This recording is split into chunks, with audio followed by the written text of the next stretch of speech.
денеска што најавиме, оде се за Скопје на протести пред владата, ќе тражиме пријан од институциите кои се членови на владата, па да видиме што ќе успее. Иначе процесот дека се продолжи. Без разлика што премиерот отсутен, може некој други ќе не пријме. Дали и понатаму останувате на истите барања? Да, остануваме на истите барања. Остануваме на истите барања, 50, со 53, со 15 за стажот.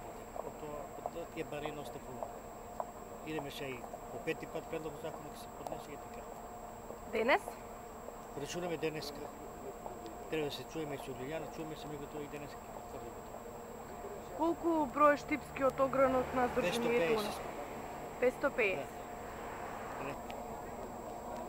Која е причината на денешното заминување на стачајците од Штип? Не е само на денешното, и утре ќе заминеме, и други ден, и подруги ден ќе заминеме. За ние сме за инвестиција за парче леп, за тоа што ние државата не остави за милост и немилост, за тоа што ние останаме со стаж, со тие озимаани ги работните места, распродаде се тоа и стечајните управнички што ни беше, значи обекеше и по некоја пара да ни даде, меѓутоа и она ништо, околу 5 милиона кажува дека има пари кај неа и нити сака да ги дава, нити стаж да ни плати.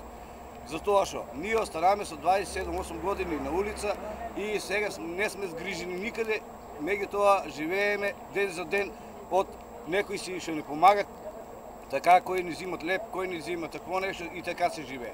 Меѓутоа, уколку не го прифате владата овоа, ние можеме да направиме на граѓански немири. Затоа што више не може да ве поднесеме, не можеме вака да шетаме и ние сега он некој да се налага волјата. Може да дојде и до граѓански немири. Ќе настрадат било кој ќе се деси.